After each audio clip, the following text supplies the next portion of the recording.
Rod, si Marvin.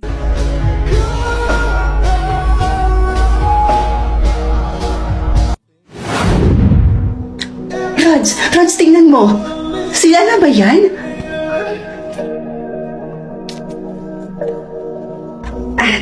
Oo. Sila nga yan. Jackpot ka, be. Ay, yayaman tingnan, no? Sabi naman sa'yo, di ba? Kaya nga na-appreciate ko na nag-set sila ng ganito eh.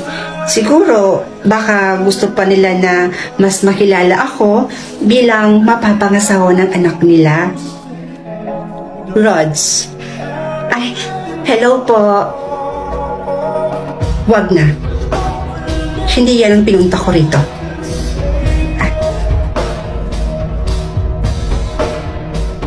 Sino siya? Best friend ko po. Sumama po siya sa akin kasi gusto niya daw ko kayong makilala. Hello po. Pasok na po tayo sa loob. Kami na po bahala sa bill. Kakasahod naman po namin kanina. Hindi na. Hindi na naman ako magtatagal. Umorder na lang kayo ng sa inyo. Sige ho. Kanya.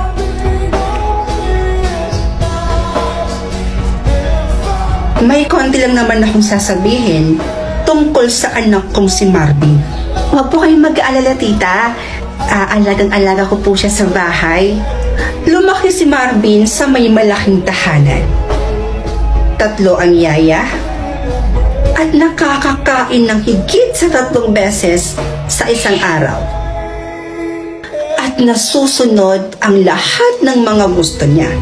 Ngayon, independent na po siya. Marunong na siyang maghugas ng plato, marunong na siyang maglinis, maglaba, at marunong na din po siyang magluto. Which is not good for him. Po? Hindi na ako magpapaligoy-ligoy pa, Rods.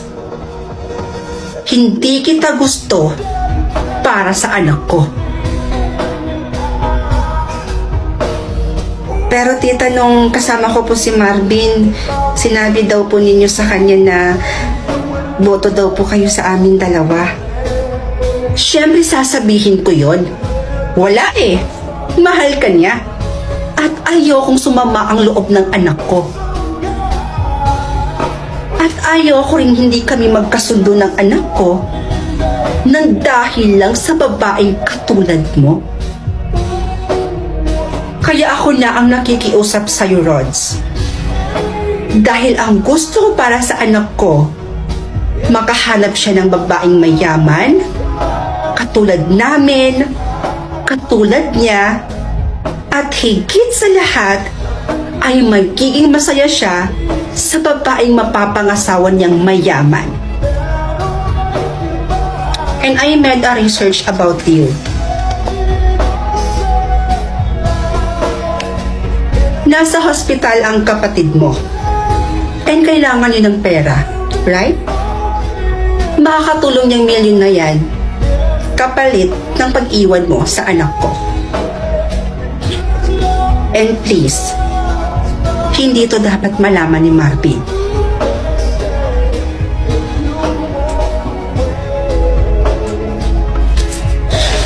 O teka, saan ka pupunta? Ibabalik mo yung cheque? O pupunta ka dun sa kapatid mo para bayaran yung bill niya?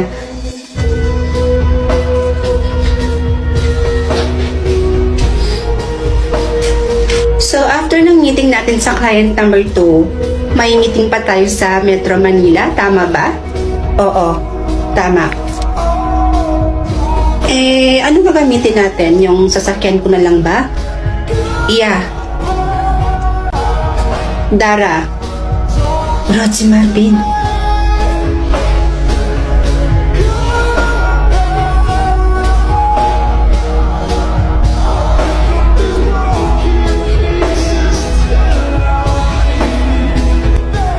Marvin?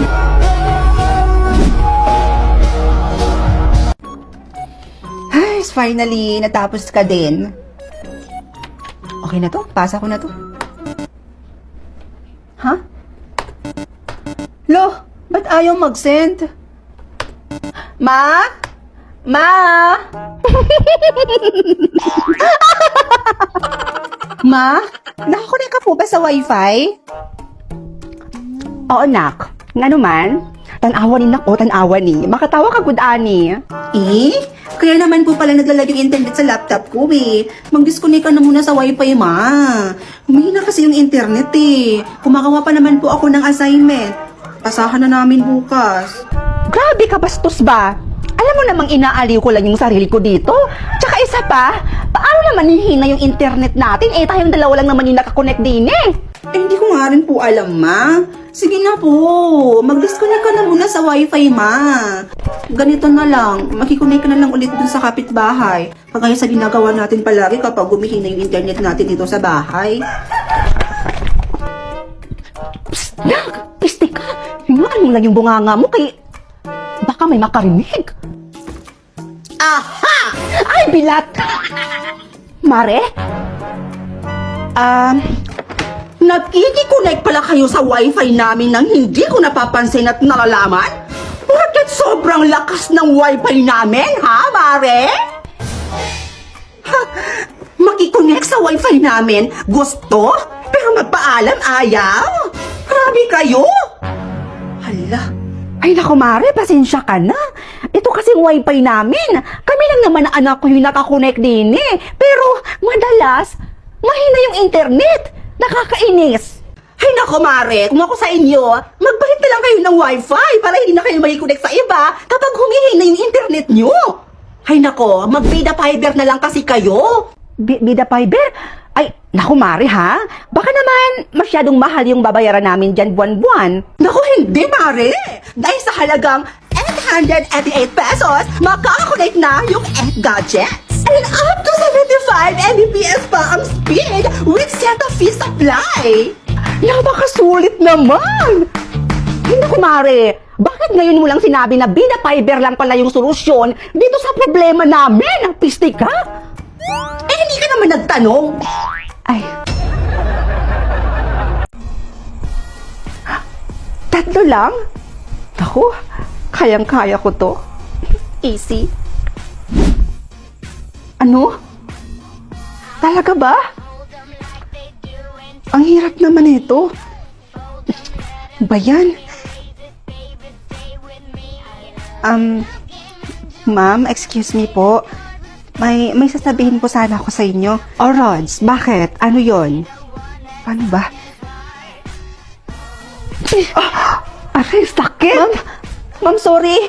Sorry po. Pumunta ka ngayon sa guidance office. Now! At bukas na bukas, papuntahin mo rin yung mga magulang mo dito, ah. Guys, ang hirap ng first task. Napaka-guidance patuloy ako. Ay, naku. Buti pa to, madali lang. Eh ha? May barya ka ba? Kalimos naman no, pangkain ko lang. Sandali lang po. Eto po, Nay. Ang bait mo naman, ha? Salamat, ah. Ano naman kaya yung next task ko? Ay, si Mama? Naku, madali lang yun. Maano po yung pinapanood nyo? Nanonood kasi ako ng movie dito sa Lokloknak. Alam mo, ang ganda-ganda ng pinapanood ko. Pinapanood ko yung Our Fault dito. Ang ganda-ganda. At makakapanood ka pa dito ng movie, anime. Di ba gusto mo yun? Okay, drama, American TV show. Mapaparoon mo lang siya ng libre, nak. Alam mo ma, napapansin ko, ang blooming nyo po ngayon. Maganda po kayo ng paganda eh. Sana all. Napansin mo pa yun? Doon namang anak ko eh. Di ko na nga masyadong pinapansin yung kagandahan ko. Diyos ko anak, gumaganda lang naman kasi ako kasi palagi akong nalililigan ng papa mo. Inaaraw-araw ba naman? Ha? Bakit ganun? Dapat na kompleto ko na to ah. Eh, kinompliment ko naman si mama. Bakit kaya ganun? Kinompliment ko naman si mama. Pero bakit? Hindi ko pa rin nakompleto yung task. Bunso, nakita mo ba kung nasan si mama? Nasa loob pa si mama, ate. Ganun ba? Pero ate, maiba tayo. Napapansin ko, bagong riban ka. Taray, new look siya, oh. Ang ganda naman talaga ng ate ko. Ano ka ba?